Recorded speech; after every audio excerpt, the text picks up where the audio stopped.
स्वर्ग बना सकते हैं। कविता रामधारी सिंह दिनकर द्वारा लिखित है।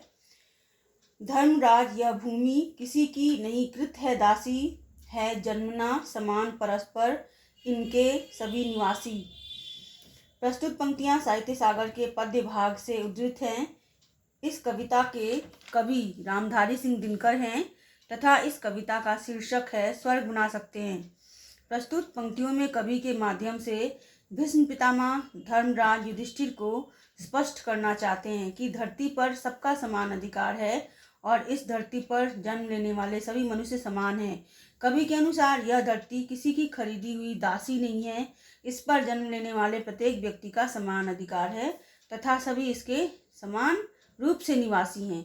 कवि का आशय यह है कि इस धरती पर जन्म लेने वाले प्रत्येक व्यक्ति का समान रूप से अधिकार है क्योंकि सभी मनुष्य एक समान हैं।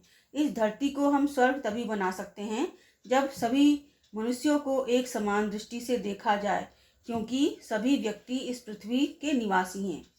सबको मुक्त प्रकाश चाहिए, सबको मुक्त समीरण, बाधा रहित विकास, मुक्त आशंकाओं से जीवन। इन पंक्तियों में कवि ने कहा है कि जब धरती पर जीवन व्यतीत करने वाले सभी प्राणियों का व्यवहार भेदभाव रहित होगा और सभी को समान अवसर प्राप्त होंगे, तभी इस धरती को स्वर्ग बना सकते हैं। कवि के माध्यम से भीष्म पितामह कहते हैं कि इस धरती को स्वर्ग तभी बना सकते हैं जब धरती पर व्याप्त सभी प्राणियों को अपना जीवन जीने के लिए समान अवसर व समान सुविधाएं उपलब्ध होंगी।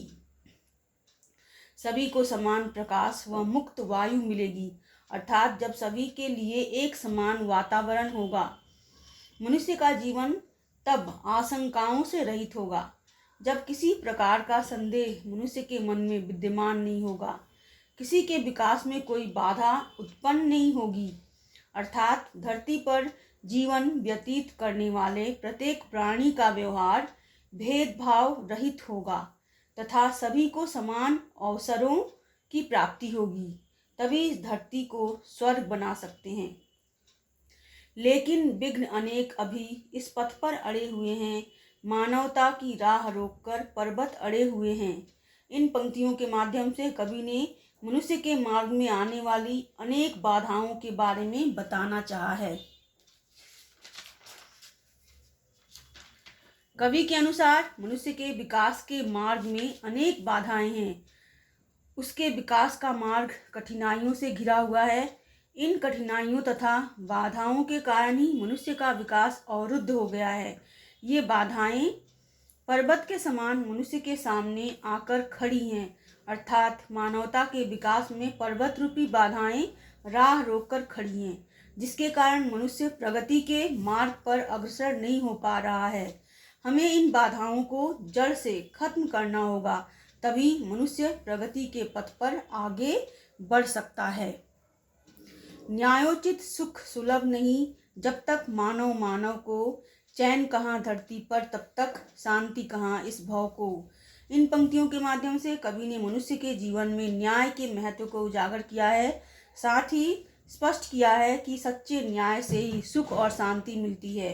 कवि कहते हैं कि संसार में व्यक्ति को न्याय का सुख प्राप्त नहीं है, अर्थात जब तक इस धरती पर रहने वाले सभी प्राणियों को न्याय रूपी सुख प्राप्त नहीं होगा, तब तक विकास का मार्ग अवरुद्ध ही रहेगा। कवि कहते हैं कि संसार में जब तक व्यक्ति को उचित न्याय का सुख प्राप्त नहीं है, अर्थात जब तक इस धरती पर रहने वाले सभी प्राणियों को न्याय रूपी सुख प्राप्त नहीं होगा, तब तक विकास मार्ग अवरुद्ध ही रहेगा। कवि कहते हैं कि संसार में जब तक व्यक्ति को उचित न्याय का सुख नहीं मिलेगा, तब तक प्रत्येक मनुष्य को इस धरती पर आराम नहीं मिलेगा तथा संसार में शांति की स्थापना नहीं होगी। कहने का तात्पर्य यही है कि संसार में सुख चैन तभी मिल सकता है जब प्रत्येक व्यक्ति को समान रूप से न्याय मिलने लगेगा। अतः कह सकते हैं कि मनुष्य के न्यायपूर्ण सुख से ही संसार में चैन व शांति को स्थापित किया जा सकता है। जब तक मनुज का यह सुख भाग नहीं सम होगा, समित न होगा कोलाहल, संघर्ष नहीं कम होगा। प्रस्तुत पंक्तियों के माध्यम से कवि ने स्पष्ट करना चाहा है कि जब तक समाज में समानता का भाव विद्यमान नहीं होगा तब तक संसार में अशांति ही रहेगी।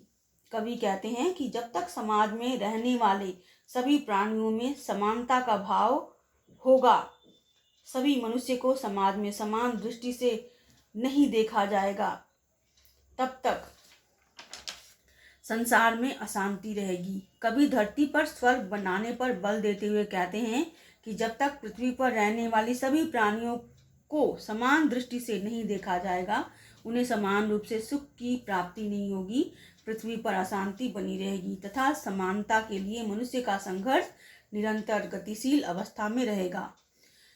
उसे भूल व फंसा परस्पर ही शंका में, भय में लगा हुआ, केवल अपने में और भोग संचय में। इन पंक्तियों के माध्यम से कवि ने व्यक्ति की स्वार्थ की प्रवृत्ति के विषय में चर्चा की है। व्यक्ति अपने स्वार्थ के वशीभूत होकर भोग संचय में लगा रहता है। कवि के अनुसार जब तक मनुष्य एक समतापूर्ण समाज की स्थापना नहीं करेगा तब तक उसके जीवन का संघर्ष निरंतर चलता रहेगा। लेकिन समतापूर्ण समाज की सच्चाई जानते हुए भी मनुष्य केवल स्वार्थ की पूर्ति में लगा हुआ है। वह अपनी जीवन लीला, अपने आदर्श को भूलकर स्वार्थ की पूर्ति में ऐसा फंस गया है कि उसके मन में जीवन के प्रति एक भय व शंका निरंतर बनी रहती है, किंतु फिर भी वह आनंद युक्त सामग्रियों के संग्रह में निरंतर संलग्न रहता है।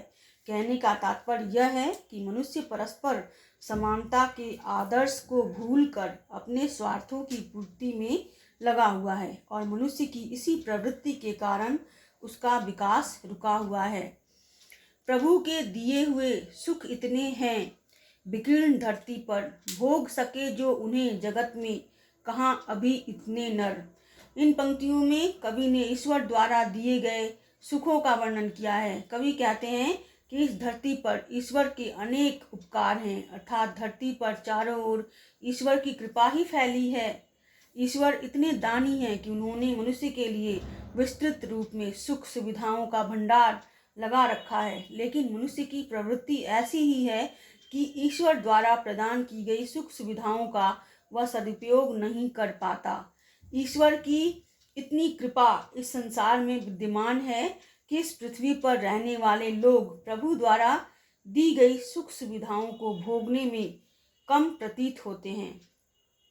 सब हो सकते तुष्ट, एक सा सब सुख पा सकते हैं, चाहे तो पल में धरती को स्वर्ग बना सकते हैं। इन पंक्तियों के माध्यम से कवि ने बताना चाहा है कि सभी मनुष्य संतुष्ट और सुख को प्राप्त कर सकते हैं यदि वे स्वार्थ रहित व प्रेम पूर्ण जीवन यापन करें। कवि कहते हैं कि प्रभु ने मनुष्य को धरती पर बहुत से सुख दिए हैं, लेकिन इन सुखों के आनंद को तभी प्राप्त कर सकता है जब उसमें समानता, प्रेम तथा परोपकार की भावना हो।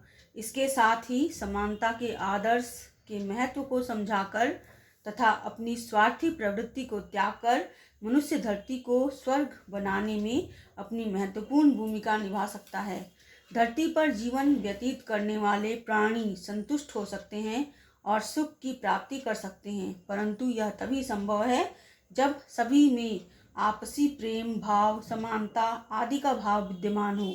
कवि कहते हैं कि पृथ्वी पर जीवन व्यतीत करने वाले सभी प्राणी चाहे तो अपने अथक परिश्रम से पल भर में पृथ्वी को स्वर्ग बना सकते हैं।